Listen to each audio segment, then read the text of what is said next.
मेरे बड़े बेटे ने ओल्ड एज होम में मुझे दाखिल करवा दिया था। मैं अपने बेटे से एक सवाल किया था कि मुझ जैसे बूढ़े को आप जैसी औलाद पानी में बहाने के लिए ले गए थे।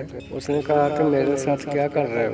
मैंने कहा तुम हमारे लिए अब फालतू हो गए, इसलिए तुझे पानी में बहाने के लिए लाए हैं। कहता है जहाँ मैंने अपने बाप को बहाया था इसलिए मुझे आगे करके बहाए। दुनिया मुफाकत है मुझे। मैंने अपने बेटे से कहा भी था कि तेरे साथ भी कल को ये हो सकता है। अगर बाप 3 बच्चों को छोड़ के 5 बच्चों को भी अपना हर चीज मुयसर करता है ना अकेला, तो 3-4 बच्चे मिलके एक बाप को नहीं संभाल सकते। अगर ये ओल्ड एज होम ना होते तो हम सड़कों पे भीख मांग रहे होते या फिर हमारी डेथ हो जाती। मैं नहीं चाहता कि मैं किसी पे बोझ बनूं।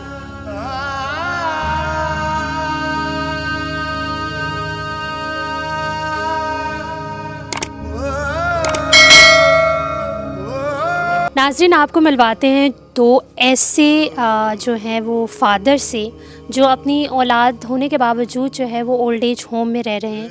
उनकी क्या कहानी है और वो यहाँ पे क्यों रहते हैं, उनसे पूछते हैं। अस्सलाम वालेकुम। वालेकुम सलाम। क्या नाम है आपका? जुवेद इब्राहिम। अच्छा सर, मुझे बताएं कि आपकी क्या फैमिली कितनी है और आप यहाँ पर किस तरह पहुँचे? मेरी फैमिली वो बिलोंग करती है इंग्लैंड से।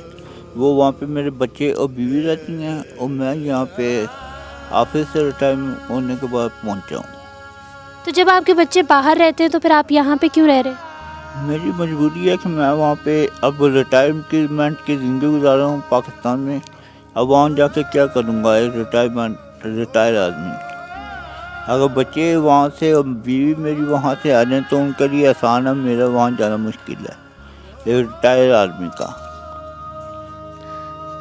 नाज़रीन, अगर आप इनकी बातों को गौर से सुने तो बज़ाहिर ऐसा लग रहा है कि कोई डिसऑर्डर है जिसकी वजह से जो है वो यहाँ पर पहुँचे हैं और अब ये यहाँ पे हैं। हालांकि इस बीमारी के साथ इन्हें इनके बच्चों के साथ रहना चाहिए, इन्हें इनकी फैमिली के साथ रहना चाहिए, लेकिन पता नहीं आजकल के औलादों को क्या हो गया है कि वो अपने माँ बाप को, अपने पेरेंट्स को इस तरह दरबदर कर देते हैं चंद बीमारियों की वजह से या फिर उनके बुढ़ापे की वजह से।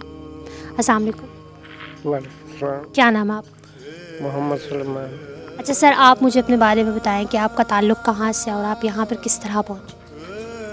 वैसे तो आप पहले भी आ चुके हैं हमारे पास और मैं ज़िला गुजरांवाला से बिलोंग करता हूँ, एक गांव से। तालीम मैंने लाहौर से हासिल की है, BA तक तालीम है मेरी। बाकी यहाँ कैसे पहुँचा हूँ ये भी छोटी सी स्टोरी है। मेरे 3 बच्चे हुए, तीनों को मैंने तालीम दिलवाई, फिर उनकी उम्रें ऐसी हो गई कि उनकी शादियाँ करनी पड़ी।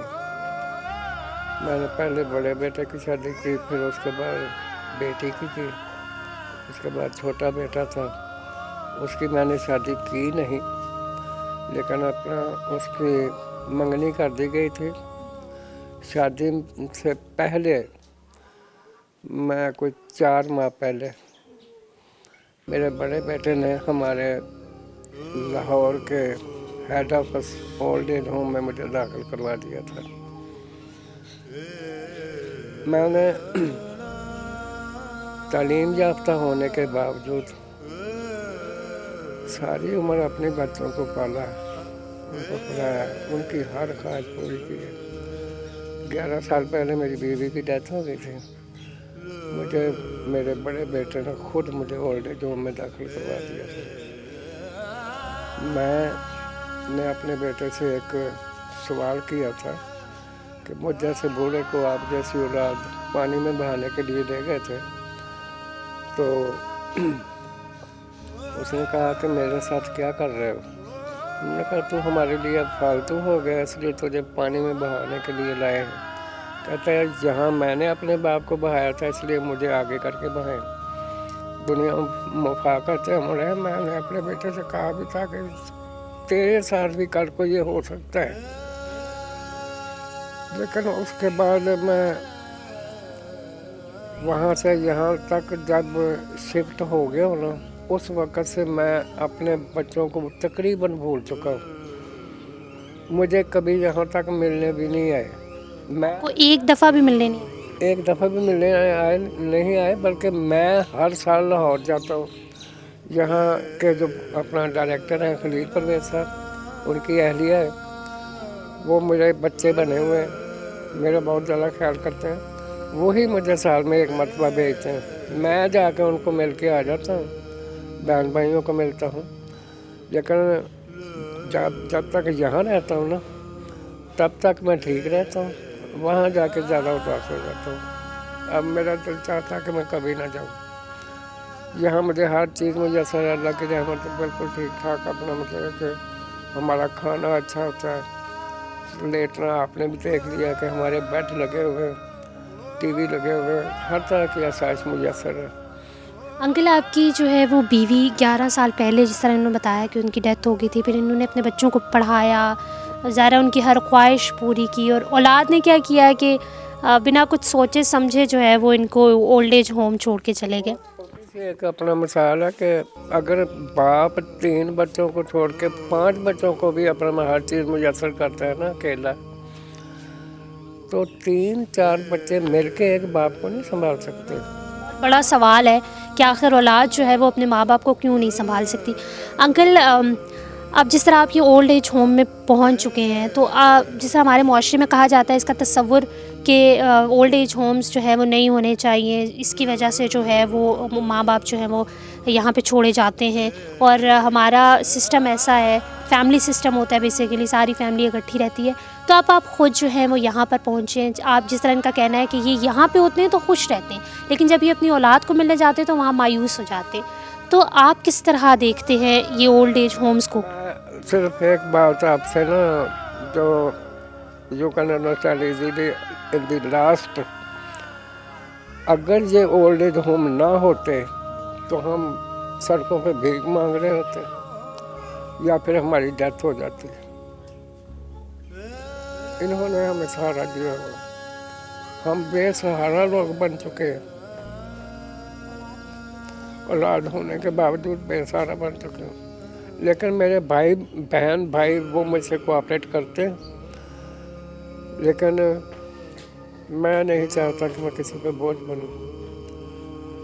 मैंने लॉ भी किया हुआ है, लेकिन इसके बावजूद अपना मतलब है कि ना, मैं यही खुश हूँ। उम्र का मेरा हिस्सा ही ऐसा है कि अब मैं कुछ कर भी नहीं सकता।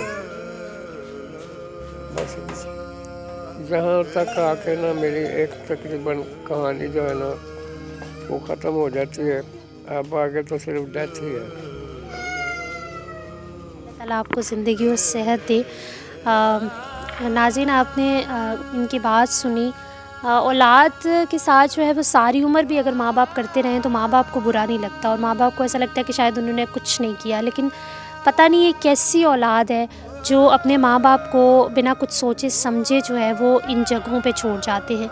लेकिन जिस तरह आपने इनकी बात सुनी, ये जगह भी शायद बहुत बेहतर है, क्योंकि ये अपनी औलाद के साथ शायद रहें तो वहाँ पे ये मेंटली डिस्टर्ब हो जाए। यहाँ पे आते हैं, अपने जैसे लोगों को देखते हैं, तो शायद इन्हें थोड़ा बहुत सहारा मिल जाता है कि हम जैसा कोई और भी है जिसको कोई मसले हैं, उनके मसाइल की वजह से जो है ये अपने मसले जो है वो भूल जाते हैं।